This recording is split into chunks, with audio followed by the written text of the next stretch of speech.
A ver, vamos a...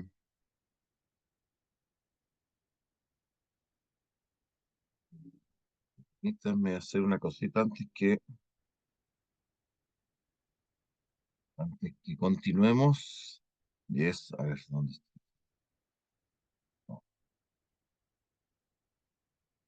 Esto empiezan a hacerle cambio aquí al...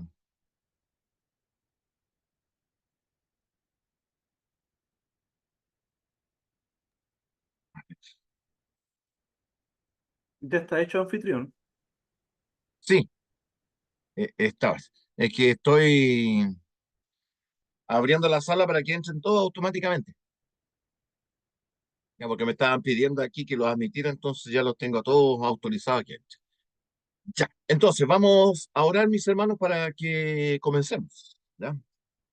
Querido Dios y Padre nuestro que estás en los cielos, te damos las gracias porque podemos realizar esta clase que nos lleva a tener los conocimientos básicos fundamentales de lo que significa la educación cristiana, ya sea para nuestras iglesias como también para realizar en los distintos colegios, donde tú, Señor, nos llames a ejercer el ministerio de la educación y la enseñanza.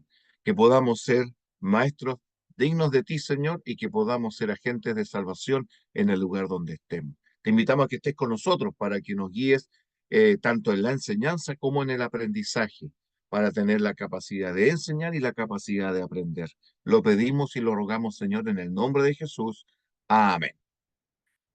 Bien, Amén. mis hermanos, en el día de hoy vamos a ir cerrando ya la etapa, tal como hemos acordado ahí con nuestro hermano Patricio, de lo que significa los principios fundamentales de educación, para de aquí dedicarnos a un tema y pasar al tema de un panorama que vamos a ir adquiriendo de el Antiguo Testamento.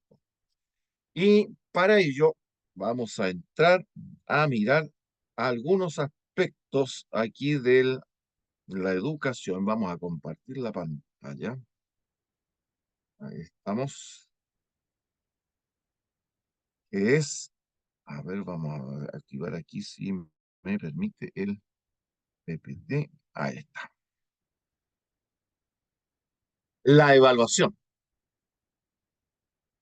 Dentro de este tema de la educación, claro que no le borré el subtítulo arriba, así que no le presten atención a esa parte. El tema, lo importante es aquí el concepto de la evaluación. Eso es lo que yo quiero que miren.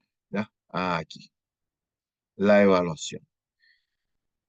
Un tema muy discutido, conversado, siempre en análisis dentro del ámbito de la educación, siempre hay situaciones nuevas en este aspecto, pensando en cómo evaluar lo que los alumnos han aprendido, porque no se trata de que tú evalúas, o sea, enseñas y no evalúas. No, hay evaluación. Nosotros vamos a ver que desde el principio de los tiempos hasta Dios aplica la evaluación. Si ustedes recuerdan, podemos mirar el Génesis, el capítulo 1, y nosotros vemos frases del Génesis que nos ayudan a entender que Dios evaluaba lo que hacía. ¿Se acuerdan ustedes qué hace Dios después de haber realizado la actividad creadora de cada uno de los días? Termina con una frase bien significativa. Y vio Dios que era, ¿se acuerdan de la luz? ¿Cómo era la luz? Que era buena. ¿Ya? Y fue la tarde y la mañana el primer día o el día 1. Y así sucesivamente. Los siguientes días también. Dios hace la actividad de ese día y después que ha realizado esa actividad, da la impresión de que Dios la hubiera contemplado y dice, y vio Dios que era bueno. Y vuelve a decir, y fue la tarde y la mañana del día siguiente. Pero cuando llega el último día, e incluso el séptimo día, ¿qué hace Dios? Y vio Dios todo lo que había hecho. Y he aquí era bueno en gran manera. En esas palabras nos está dando a entender que Dios realizó la obra de la creación. Por Amén. supuesto que Dios podía y la hace perfecta, pero en esa perfección después la contempla, la observa y la evalúa. Y al evaluarla, Dios dice, era bueno y era bueno en gran manera.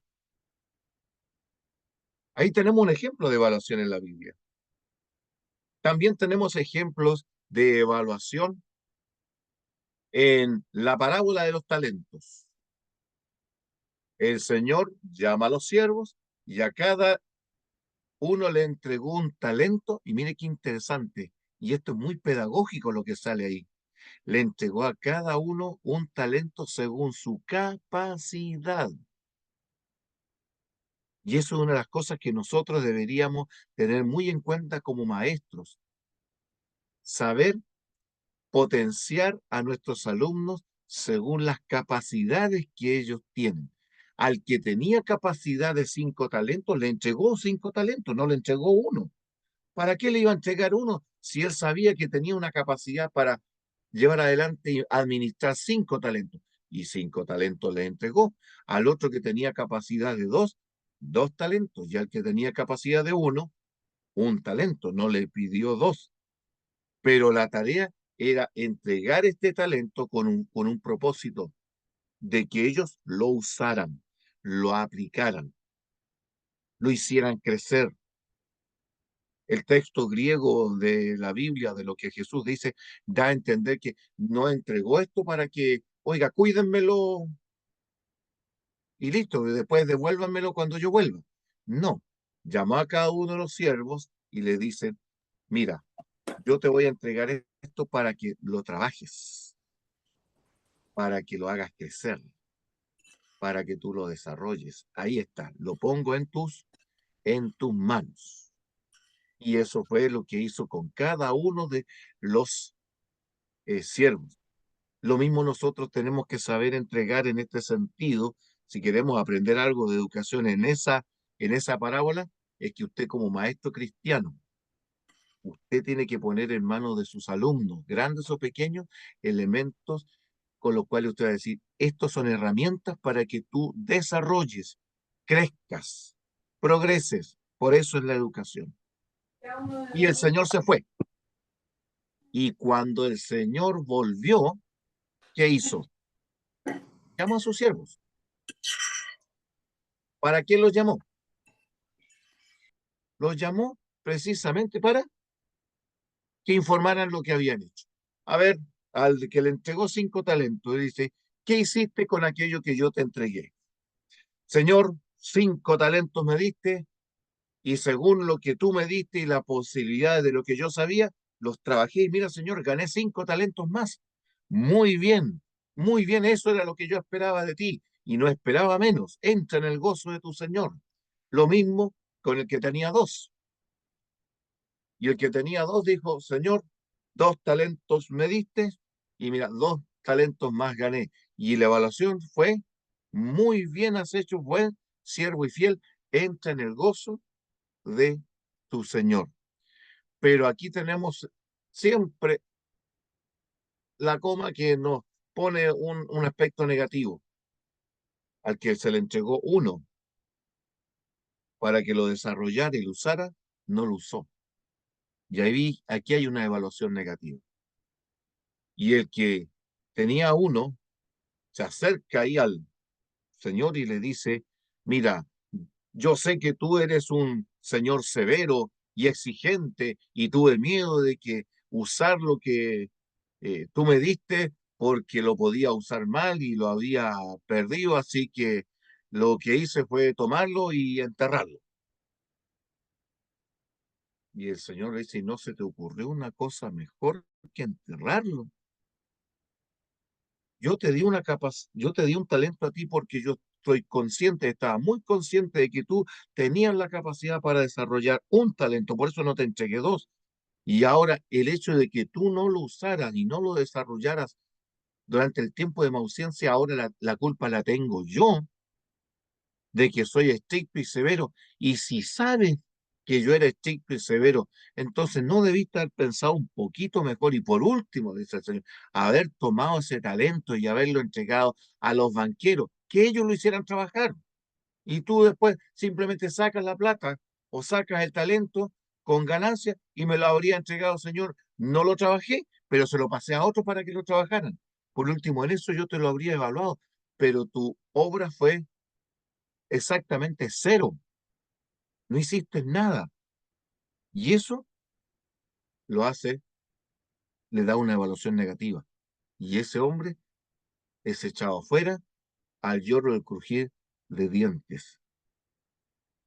Tenemos ahí otra ilustración de lo importante que es la evaluación en educación e incluso en la vida cristiana. Sí, vamos, somos evaluados. Pedro, primera Pedro 4:17, nos dice que el juicio de Dios, que es la evaluación, va a tener que comenzar y va a comenzar por la casa de Dios. Y si primero comienza por nosotros, ¿cómo deberíamos estar entonces preocupados nosotros de estar en una condición tal delante del Señor que esa evaluación sea positiva y sea fructífera? Recordemos otra ocasión bíblica de evaluación, el juicio de las naciones, cuando llama a un grupo, uno los pone a su derecha, los otros pone a la izquierda, y a uno, a los de la derecha, le pronuncia las bendiciones, y al otro los castigos. Y a ese grupo que también llega y se acerca al Señor y le dice, Señor, ¿no profetizamos en tu nombre? ¿Y acaso en tu nombre no echamos fuera demonios? ¿Y en tu nombre hicimos muchos milagros? No es que lo hayan hecho, sí lo hicieron, pero la evaluación del Señor allí ante el juez de toda la tierra dice, yo a ustedes nunca los conocí. Apartados de mí, hacedores de maldad. ¿Qué tenemos allí? Un evento de evaluación que puede ser positivo y negativo. Pues bien, mis hermanos, cuando hablamos de evaluación en educación, hay dos conceptos que se toman en forma así global. El primero es este, la evaluación como medición. Medir. Esta forma de aplicar una evaluación, una prueba a los alumnos, simplemente busca cuantificar, hacer número, contar. Aplico la prueba, pongo una cantidad de preguntas y le pongo los puntajes y después mido el puntaje. Si el puntaje máximo eran 60 puntos, significará que con un 60% de exigencia en esa prueba, el alumno tendrá que tener por lo menos 45 puntos para tener la nota 4. Y le pongo la nota, y listo.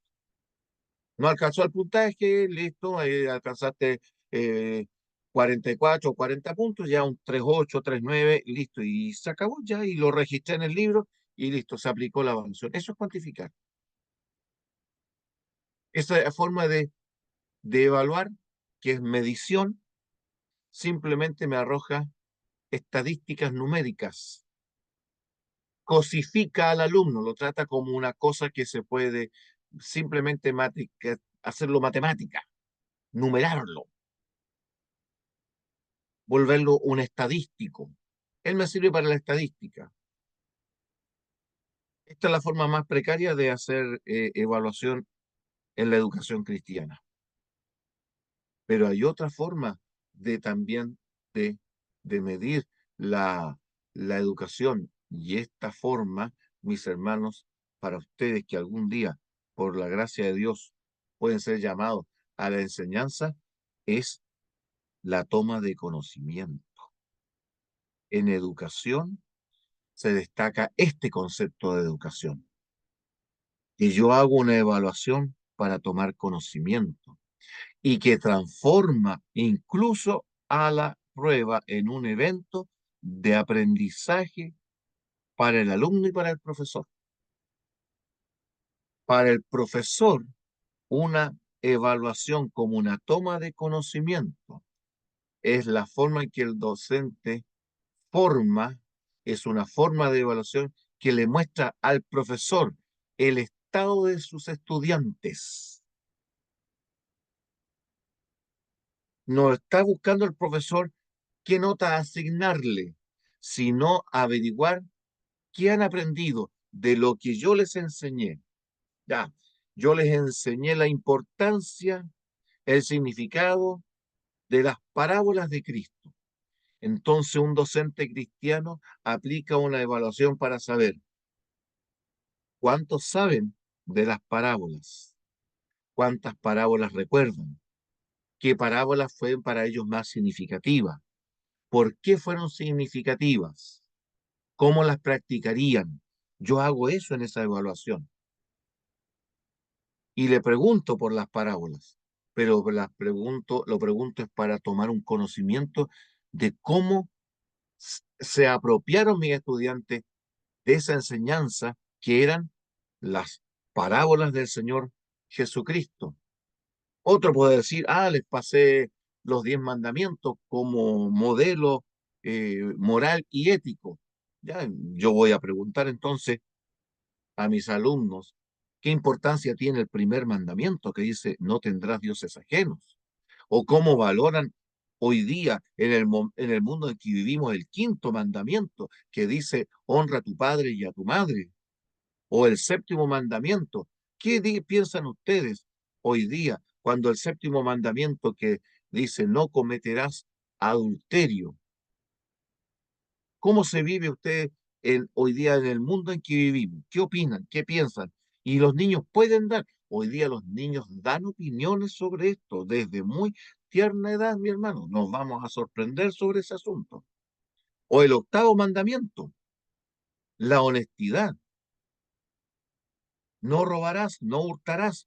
¿Cómo nosotros valoramos eso? Yo tomo conocimiento de eso y le digo a mi alumno, ¿cómo crees tú que se puede practicar este mandamiento de la honestidad, del respeto a los padres, del no cometer adulterio o no fornicar, que está la idea allí, las dos cosas contenía ese mandamiento? O el mandamiento que dice no dirás falso testimonio, o sea, la mentira no ser usada. Entonces, yo tomo la evaluación como un evento en que yo recojo conocimiento de lo que aprendieron mis alumnos. Y para mis alumnos tiene que ser un evento de aprendizaje. Oye, la prueba estaba de tal manera que con lo que nos preguntó el profe, dice el alumno, oye, yo recordé algunas cosas para aplicarlas, encontré otras con acciones significativas, vi lo práctico, lo importante que es las parábolas de Jesús en la vida diaria. No me había dado cuenta que esta parábola de bienaventurados los de limpio corazón es algo que yo puedo practicar todos los días para que en aquel día cuando Cristo venga me encuentre con mi corazón purificado y yo ver a Dios. O sea que si yo pudiera vivir una vida con un corazón diariamente purificado por Cristo, yo por la fe, a lo mejor día tras día puedo ver a Dios. Eso lo hace un docente que está preocupado e incluso que en una prueba el alumno aprenda. Y en ese aprendizaje, claro, se le va a exigir al profesor que ponga una nota, pero la nota es el resultado final o hasta a veces lo menos importante en una evaluación donde él lo que busca es una toma de conocimiento, es transformarlo en un evento de aprendizaje para sus alumnos. Incluso hoy día en educación, ¿saben que hay una tendencia hoy día que habla de la planificación inversa o una planificación que se hace al revés? Tradicionalmente, los profesores ponemos objetivos primero, ponemos contenido, ponemos actividades por realizar y finalmente ponemos después la evaluación. al final. Ya. Objetivo lograr, contenidos a tratar en la materia, actividades que vamos a hacer con los alumnos o que el alumno va a realizar y después ponemos la evaluación de lo que vamos a enseñar. Pero hoy día dice, hay un programa que dice, o una tendencia que dice, vamos a poner primero la evaluación. La sacan del último lugar y la están poniendo en el primer lugar. Es decir, si yo voy a tratar un tema como la tentación de Cristo en el desierto, entonces ese es mi tema. Y ahora están diciendo los educadores, ya, tú vas a pasar el tema de la tentación de Cristo en el desierto. ¿Qué vas a evaluar en primer lugar? ¿Qué vas a querer lograr? Y vas a evaluar de ese contenido y ese tema que vas a pasar. Entonces el profesor dice, lo que yo voy a evaluar de esto va a ser la fe de Jesús, la paciencia y la resistencia, la sutileza del engaño de Satanás. Eso es lo que yo voy a evaluar. Eso es lo que yo voy a preguntar en la evaluación. Cuando me toque evaluar, voy a poner que los alumnos reconozcan cómo Satanás nos puede tentar. Entonces yo miro ese aspecto y algunos están diciendo, ves, si tú pones la evaluación primero, entonces ahora los objetivos de tu clase, los contenidos de tu clase y las actividades de tu clase van a responder a lo que ya tienes determinado de antemano, que es lo que vas a evaluar. Entonces tus alumnos ya tú le vas a presentar y le vas a decir, queridos alumnos, queridos chiquillos, queridos hermanos, queridos jóvenes, vamos a tratar el tema aquí de la tentación de Cristo, pero el resultado al final de esta clase es que yo en la evaluación voy a preguntar de que ustedes, una, me reconozcan cuántas tentaciones recibió Jesús, a qué apuntaban cada una de las tentaciones. Tercero, ¿de qué manera esas tentaciones que enfrentó Jesús hoy día la puede enfrentar un cristiano en su vida diaria? ¿Cuál, quinto, cuál fue el secreto por el cual Jesús venció la tentación? Sexto, ¿en qué momento Satanás viene a presentarnos sus tentaciones? Acuérdense que el texto dice que cuando Jesús tuvo hambre, entonces Satanás se aparece a tentar al Señor Jesucristo. Entonces yo le digo a mis alumnos y mis estudiantes, esto es lo que yo voy a evaluar al final de mi prueba. Por lo tanto, ahora los objetivos, los contenidos y las actividades van a responder al, a la meta final de lo que yo voy a preguntar en la evaluación. Algunos están haciendo ese tipo de, ahora de trabajo y se está tratando de implementar que los alumnos hagan ese tipo de actividad. La evaluación. B. También la evaluación como toma de conocimiento y un evento de aprendizaje para el estudiante, porque puede ser lo que yo les decía, un evento para el profesor como toma de conocimiento, donde el profesor aprende cómo están sus alumnos y también es una ocasión de aprendizaje y de aplicación de lo aprendido por parte del estudiante. Yo en mis pruebas, en las evaluaciones que haga a mis alumnos, a mis estudiantes, yo debo preocuparme de que mis pruebas sean un evento de aprendizaje,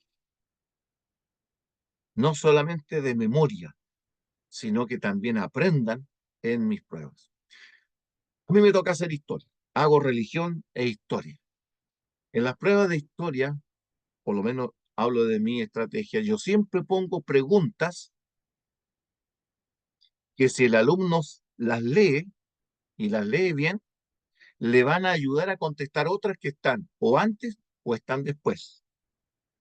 Y siempre le digo a mis alumnos, chiquillos, en esta prueba, si ustedes leen bien y usted se fija y usted relaciona los conceptos, las preguntas y lo que está allí, e incluso las respuestas que yo pido, esas respuestas o esas preguntas o lo que está presente en una pregunta te va a ayudar a que tú contestes otra que está más adelante, pero eso es preocupación tuya de que tú te fijes, lo relaciones y conectes las ideas a través de una buena comprensión lectora. Porque aquí no se trata de que tú leas mecánicamente, memorísticamente, sino que tú leas inteligentemente. Entonces, algunos alumnos me dicen, de repente están leyendo y levantan la mano, dice, profe, ¿qué pasa? Encontré la respuesta, encontré una respuesta de lo que usted dijo. Qué bien que lo encontraste, pero eso es tuyo. Deja que ahora los demás, a ver si lo encuentran. Chiquillos, ¿se dan cuenta de lo que les dijo? Así que ustedes lean bien, así que algunos se ponen más cuidadosos y empiezan a mirar y otros de repente me dan, profe, yo también lo descubrí. Bueno, esa es la idea, se dan cuenta que la misma prueba le está ayudando a ustedes a poder contestar esta evaluación. ¿Y qué logro yo? Lo que yo logro es saber que mis alumnos están comprendiendo lo que leen y están relacionando lo que leen. Cosa que hoy día necesitamos muchísimo, mi hermano. El chileno no sabe leer. Y es dramático ver en el colegio, mi hermano, que usted le pide a un alumno que lea algo y usted le pregunta y no sabe qué fue lo que leyó. Esta palabra que está ahí, ¿qué significa? A veces en un párrafo cortito y se inclinan de hombro. ¿Por qué? ¿Sabes lo que pasó, mi hermano? La educación que usted y yo recibimos en nuestra niñez cuando nos enseñaban lenguaje, que en nuestro tiempo se llamaba castellano, ¿qué nos hacían? Teníamos que tener el cuaderno de castellano, teníamos que tener un cuaderno de medio croquis, ¿se acuerda el cuaderno de medio croquis? En la mitad de arriba era para dibujitos y abajo para copia. Eso no era pérdida de tiempo, mi hermano, era muy bueno, porque el profesor nos decía, saque su cuaderno de medio croquis, sacamos el cuaderno de medio croquis. Va a tomar usted el libro de lectura o el libro de historia y usted me va a hacer una copia de lo que está allí, de cualquier parte de una historia o lección que encuentre, lo va a copiar y de lo que copió usted arriba me lo va a dibujar. Y eso que dibujábamos arriba, ¿qué era? Era la expresión de la comprensión lectora que hacíamos de lo que habíamos copiado. No se trataba de una copia mecánica. Hoy día el alumno sabe lo que hace,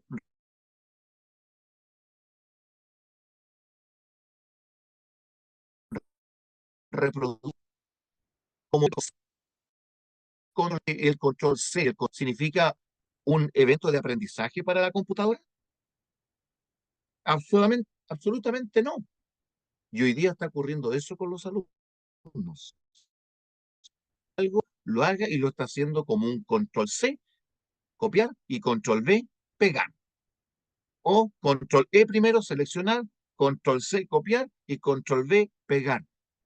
Esa situación, mi hermano, es lo que ha hecho que hoy día nuestros adultos jóvenes y los niños jóvenes y los más pequeños no tengan comprensión lectora. Y usted les pide que lean la Biblia y después les pregunta y no saben lo que leyeron. Ocurre que hoy día en nuestras iglesias, nuestros hermanos leen la Biblia. ¿Se han dado cuenta que hay hermanos que todos los años hacen el año bíblico? Pero pregúntele cuánto sabe de la Biblia y se va a encoger de hombro porque no sabe. La leyó, pero la leyó mecánicamente sin que eso se internalizara en su mente, sin que pasara a su corazón, sin que lo recordara. Hay hermanos que año tras año siguen el año bíblico y siguen sin saber más de Biblia después de un año, porque no hay comprensión lectora. Es una de las cosas que usted como docente de religión va a tener que preocuparse, de que el evento de la clase y el evento de la evaluación, sus estudiantes comprendan lo que están leyendo, lo que están estudiando y sean capaces de crear algo distinto. Por eso antes usamos el cuaderno de medio croquis. Antes también hacía lo siguiente, y hoy día no se hace en educación. Yo insisto aquí en mi colegio, volvamos a este mecanismo. ¿Qué se nos hacía antes? Tomamos un texto, ya sea en historia, en ciencias naturales o naturaleza, como se llama ahora, o ciencia, y en historia. Leíamos ese tema determinado en historia, por ejemplo, si hablamos de historia, la Revolución Francesa, el alumno leía eso y ¿qué se nos pedía? Alumnos, ustedes van a leer este párrafo y ustedes van a sacar de ahí en su cuaderno vocabulario.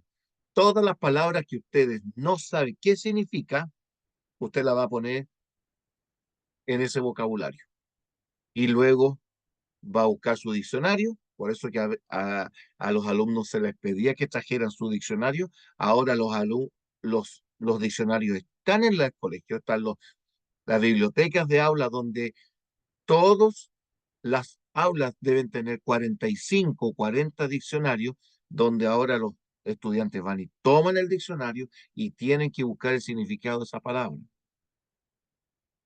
Eso se hacía antes, hoy día no se hace. Y no solo teníamos que poner el significado de la palabra, sino que el profesor nos decía, búsquele el significado de esa palabra, ponga el sinónimo. ¿Cuál es la palabra que significa lo mismo que lo que tú pusiste ahí? El sinónimo y el antónimo de esa palabra.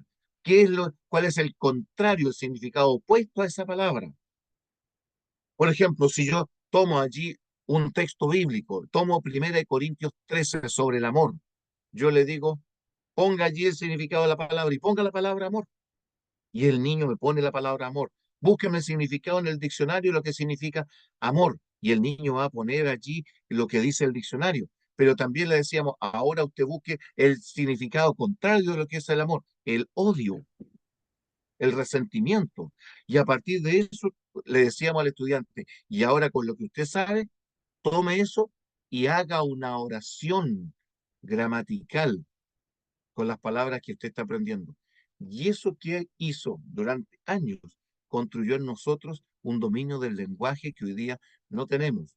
Y no lo tenemos porque la televisión, la radio después, o en su momento la radio y la televisión, después las películas, el computador y ahora los celulares, han privado a los alumnos de tener un lenguaje adecuado. Y por lo tanto, uno de los mayores problemas en el momento de la evaluación, mis hermanos, usted se va a dar cuenta que es la comprensión lectora de los niños. Ese es un problema serio, serio, serio. La evaluación.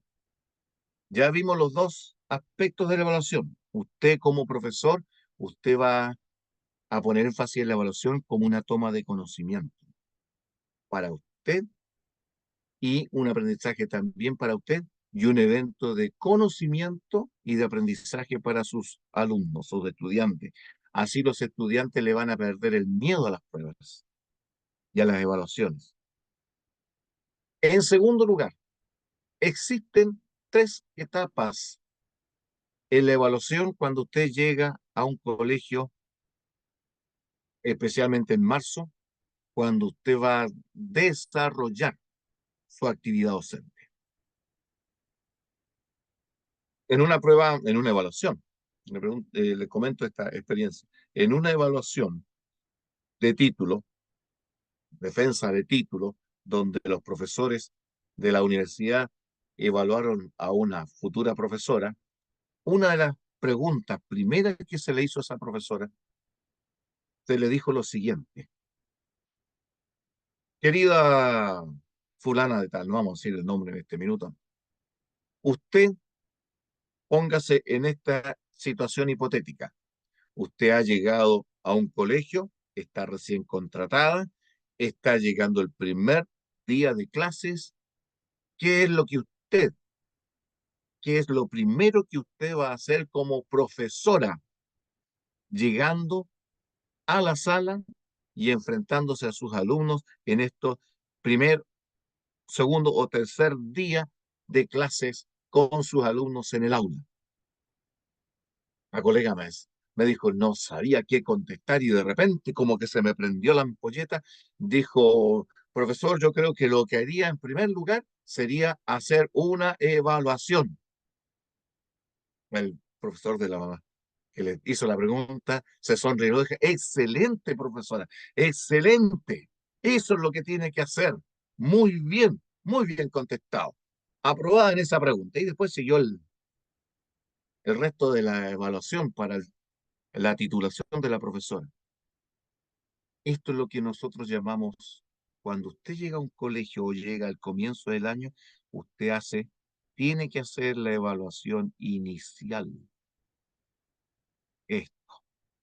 O también la evaluación diagnóstica, porque la evaluación diagnóstica le entrega a usted los conocimientos de las conductas de entrada que traen sus alumnos.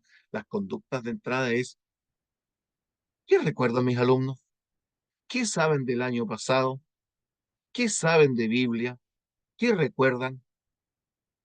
Y en religión, una prueba de conocimiento es muy sencillo a veces, y a veces hasta un poquito estandarizado de hacer esas preguntas, que es, ¿quién es para ti Jesucristo? ¿Cómo definirías tú el Evangelio?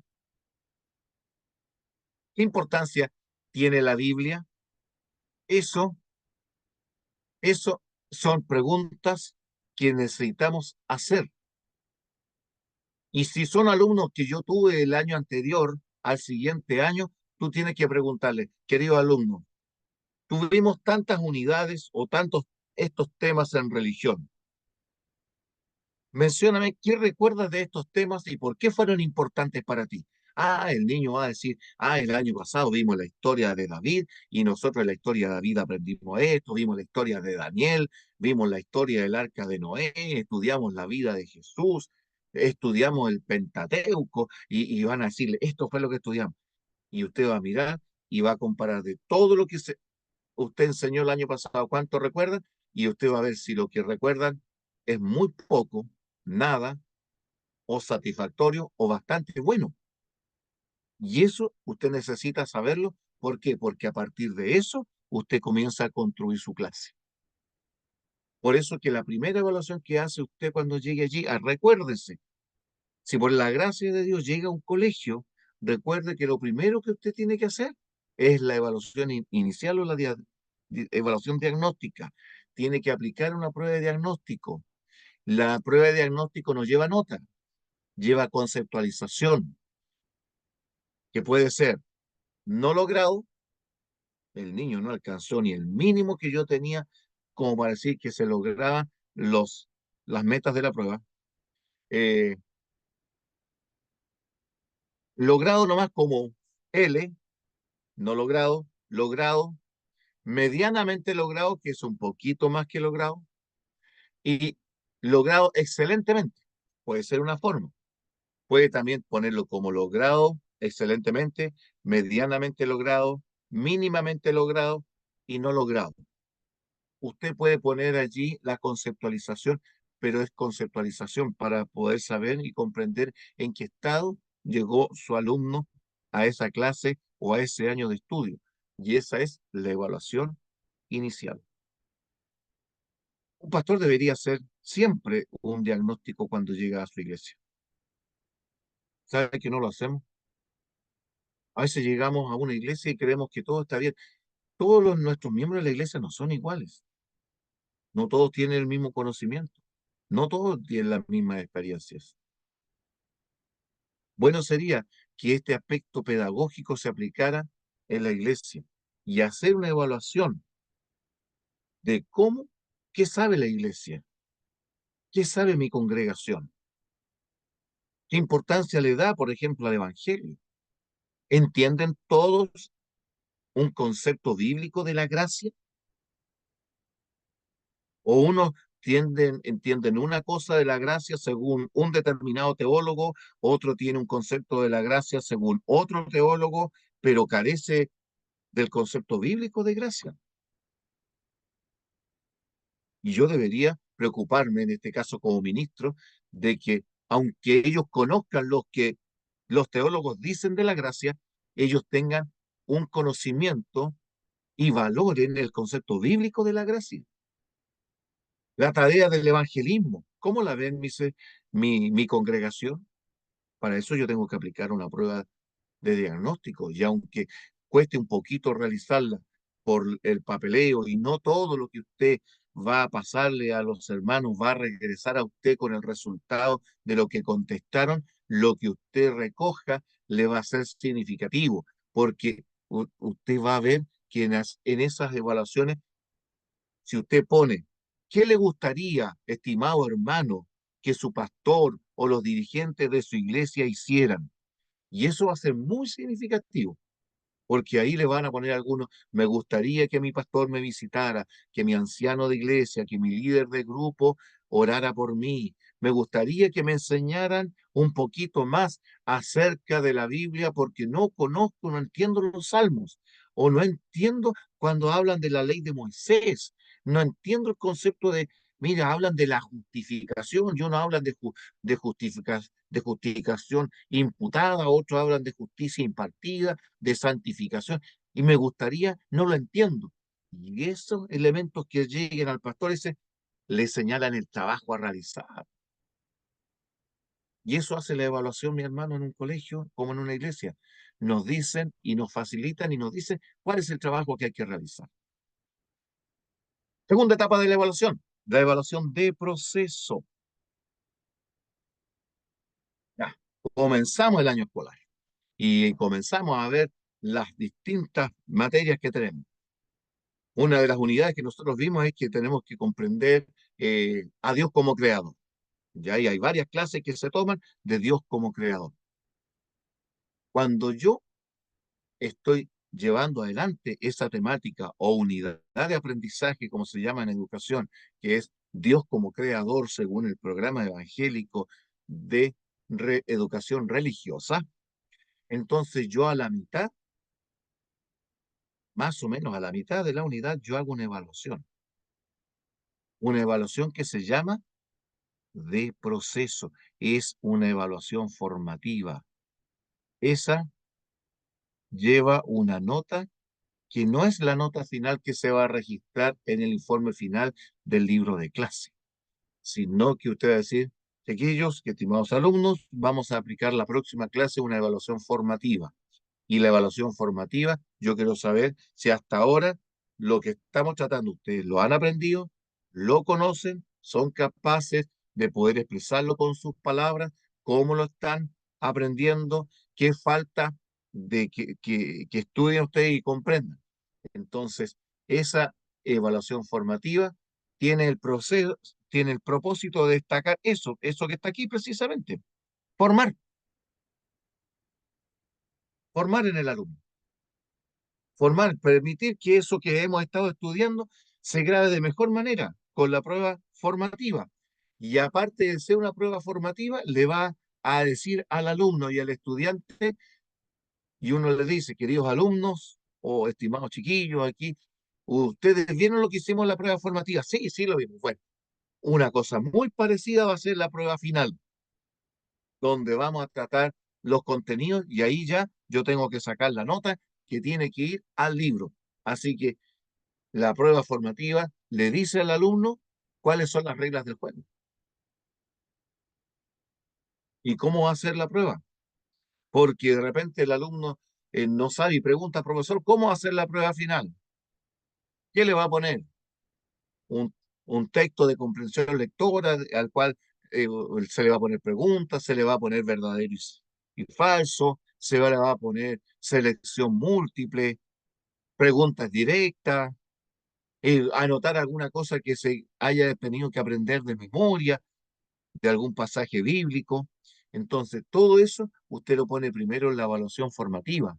Entonces, ya su estudiante, cuando llegue la prueba final, ya sabe cómo le van a hacer la prueba. Entonces, la prueba no lo va a asustar, porque ya sabe cómo se le va a hacer la prueba. No tiene que tener las mismas preguntas, pero el procedimiento y la temática es la misma, aunque el contenido de las preguntas no sean exactamente las mismas. Y a eso se llama evaluación de proceso. Y la evaluación final es la que se aplica al final de una unidad de aprendizaje, tema que se ha estado tratando o periodo de estudio. Por ejemplo, al final del primer semestre, al final de la unidad de aprendizaje o de un tema que se esté estudiando. Esa es la evaluación final. Esta es la que también tiene que ser una toma de conocimiento, una instancia de aprendizaje, una forma en que el alumno también aprenda, pero sabiendo que esto es tan importante porque de ahí va a salir ese concepto que hay que poner, que necesariamente hay que poner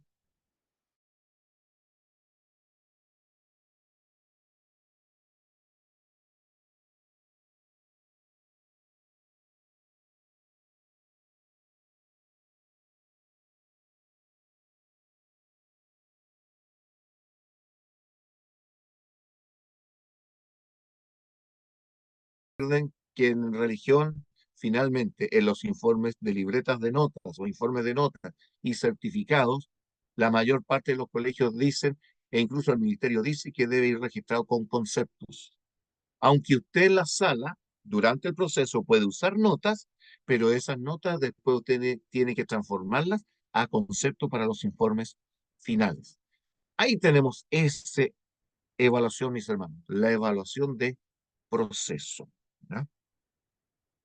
O tres etapas de la evaluación. Inicial, para conocer, ahí conozco yo cómo están mis alumnos y le informo a mis alumnos también cómo llegaron al conocimiento. Chiquillos, ustedes no se acuerdan de nada de la materia del año pasado, así que tenemos que construir y hacer un repaso de la materia, proceso en lo que yo he estado enseñando y la evaluación final.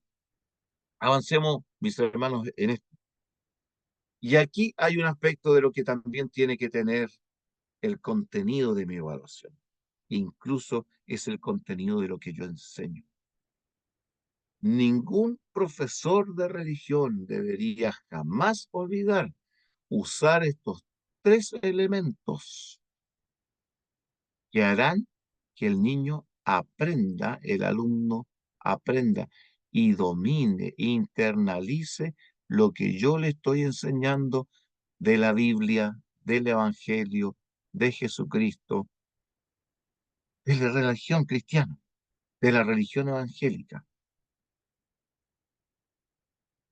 Lo cognitivo, ¿qué es lo que debe integrar? Aquí usted en una evaluación, usted tiene que integrar lo cognitivo.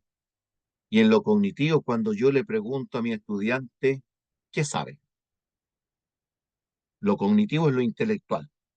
¿Qué es lo que tú sabes? Defíneme la palabra evangelio. Eso es cognitivo, ¿ya? ¿Qué diferencia hay entre redención y perdición? Entonces el niño me contesta eso. Eso es cognitivo. Los saberes cognitivos, los saberes intelectuales, lo que llegaron a aprender y a aprender, que significa y poner dentro de sí. No solo lo saben, sino que lo instalaron en su memoria y es parte de su vida. Aprender y aprender. Parecía las palabras, pero diferente en su significado. Siempre yo debo preguntarle a mis alumnos qué saben. ¿Qué saben de la materia que yo estudié? ¿Qué es lo que intelectualmente aprendieron? Pero también tengo que agregarle esa sección en el área de lo afectivo. Es la evaluación que pone énfasis en que yo tengo que saber o tengo que hacer que mis alumnos expresen cómo valoran lo que han aprendido. Es aquí donde está la parte de lo emotivo, de lo sentimental, de lo emocional. Lo emocional, mis hermanos, es tremendamente significativo para lograr aprendizajes.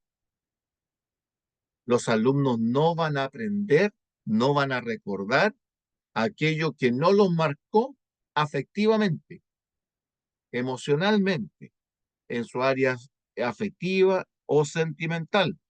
Si para ellos no tiene significado, no lo van a recordar o materia pasada, materia olvidada. Eso lo sabemos hasta nosotros. Pero aquello que marcó su vida significativamente, afectivamente, eso no se olvida. Y aquí hay, por ejemplo, un ejemplo máximo de lo afectivo. Porque yo puedo en lo cognitivo preguntarle a mi alumno, ¿cómo murió Jesús y por qué murió? Ahí le estoy preguntando cognitivamente. Entonces, él me va a contestar. El Señor Jesucristo, puede que me conteste así, o Jesús murió crucificado en la cruz porque lo juzgaron las autoridades judías y romanas y lo acusaron de sedicioso y ponemos una linda respuesta ahí y ponemos todos los detalles de que Jesús murió, ¿verdad? Y murió sufriendo en la cruz. Pero en lo afectivo yo le hago la siguiente pregunta. ¿Por qué crees para ti? ¿Por qué para ti es importante la muerte de Cristo? Cambió la pregunta, cambió radicalmente, porque ahora yo le estoy preguntando que eso que sabe cognitivamente, ahora lo valore personalmente. ¿Por qué para ti o por qué debe ser importante la muerte de Cristo para la humanidad, individualmente y personalmente para ti? Y ahí el alumno me va a decir, ah, la muerte de Cristo es importante para mí porque gracias a su muerte, Él me limpia de mis pecados, me perdona mis pecados y gracias a ello yo puedo ser salvo. Estoy poniendo una respuesta más o menos larga para que ustedes entiendan por qué hay que poner esto afectivo en una evaluación o en una clase que yo estoy enseñando. Esto no es parte solo de la, de la, de la evaluación, debe ser también parte de la clase. Yo tengo que hacer que el niño conozca cosas, pero que las valore. Por eso que esta evaluación pone énfasis en saber cómo valoran lo aprendido, cuán importante es para ellos.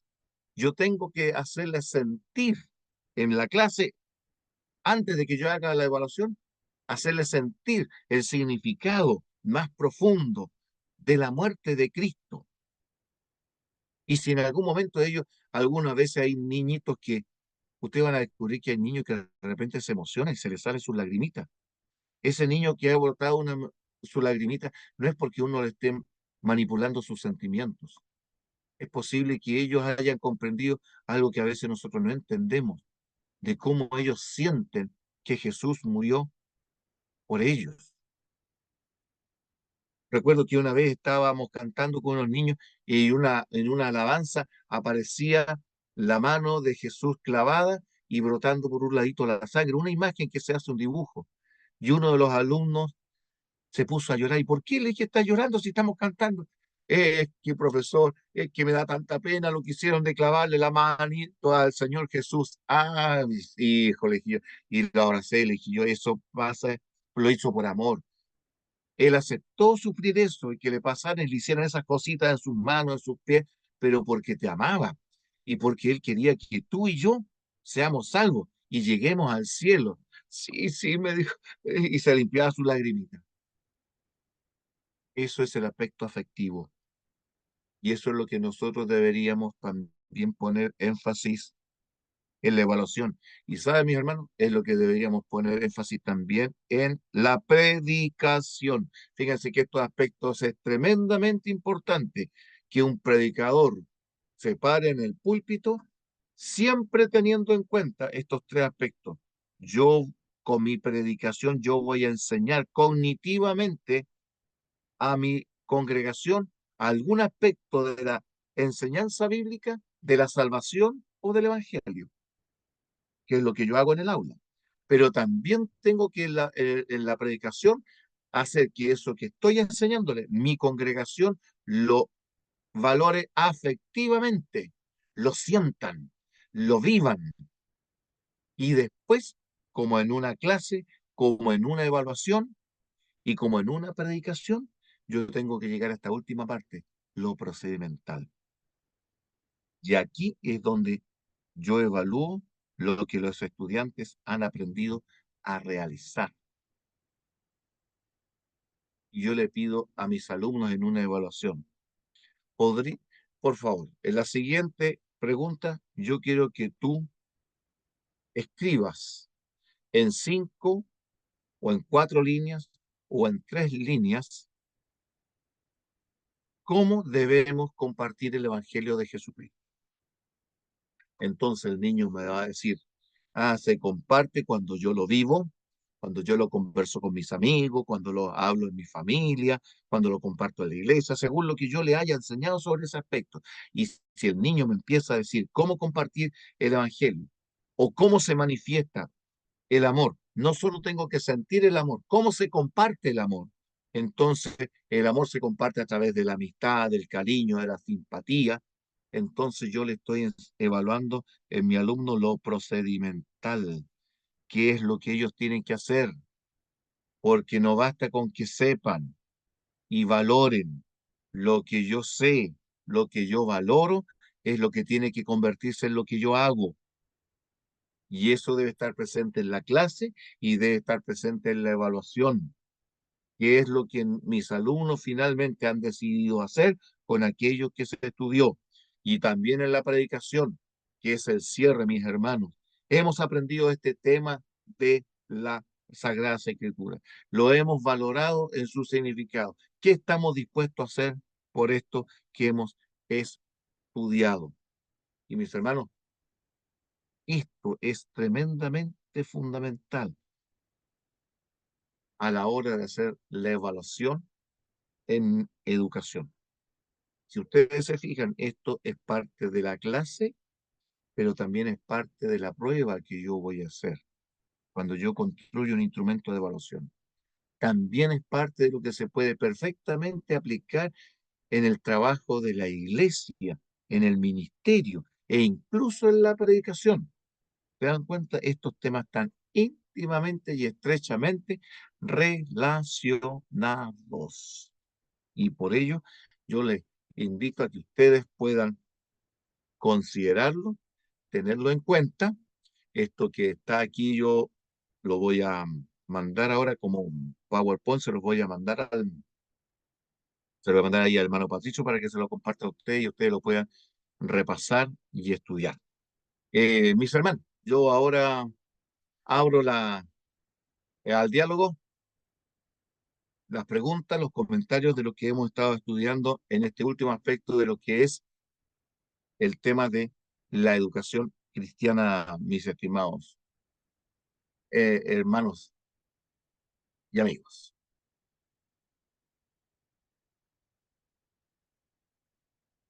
¿Algún comentario, alguna pregunta, algo que no haya quedado claro? Sí, profesor, Mi hermano Sergio, Dios le bendiga a mi pastor.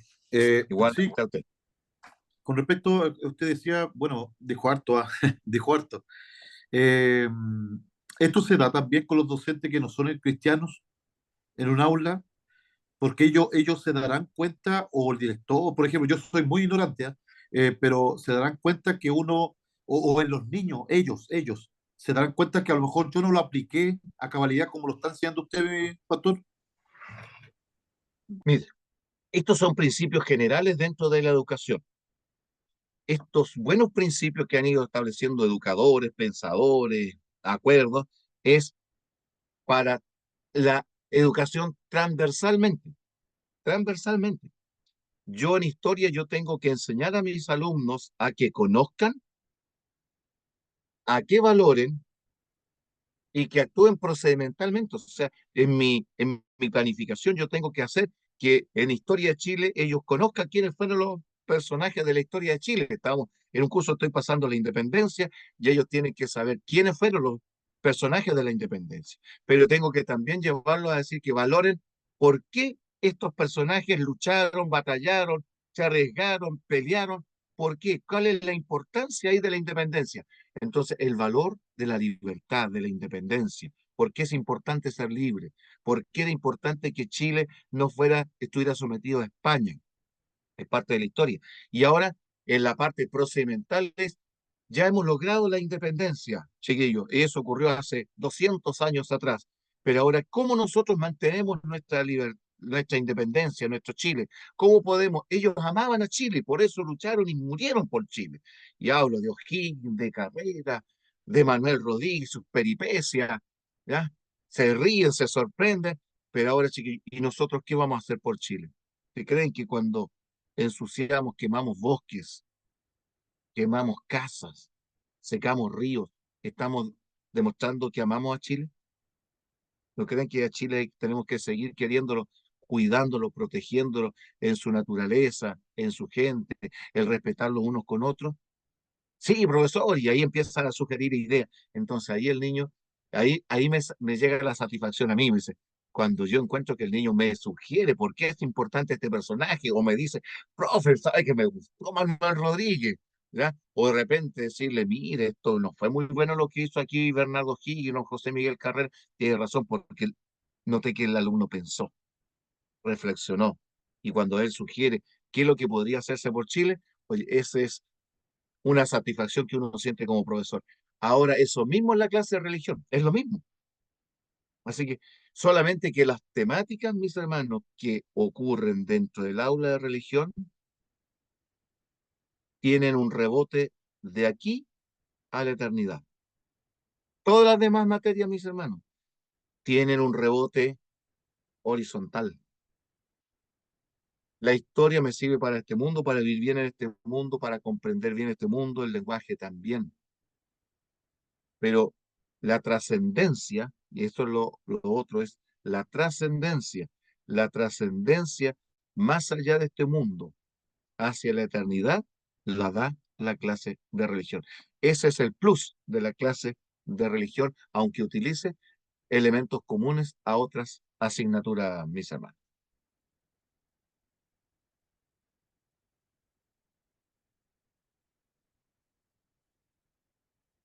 No sé si alguien más tiene alguna pregunta, alguna duda. Espero no haber sido demasiado enredado, mi hermano, porque de repente uno se vuela y se pone enredado. Profesor, ¿Sí? esto es lo que usted dice también, yo lo que estoy evaluando, así, mire, valga la redundancia, evaluando todo Sí, esto, eso es lo bueno, porque usted tiene que claro, hacerlo. claro, yo digo, espero estar a la altura porque todo esto se va aplicando a un niño que independiente, como decía usted, que puede tener, digamos, un potencial, po, porque hay niños y niños, pues. Entonces yo me estoy haciendo un paralelo con lo que pasa en la iglesia.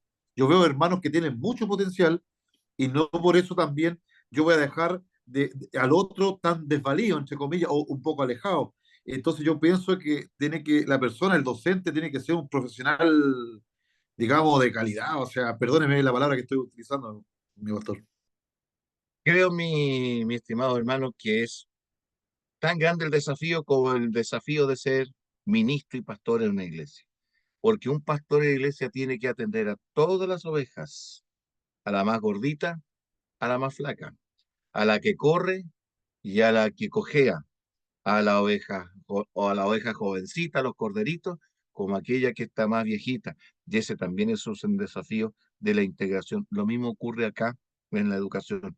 La educación es un ministerio, es un llamado de Dios. El Evangelio es por Cristo, fue señalado en primer lugar como enseñanza. Por tanto, ir a todo el mundo y predicar el Evangelio. Fíjese, predicar y la palabra que viene a continuación, enseñándoles que guarden todas las cosas. O sea, la predicación ministerial está unida a la enseñanza del maestro y del profesor. Nosotros hemos separado este ministerio injustificadamente, pero ambos tienen una tarea muy preciosa que hacer para la salvación de las almas.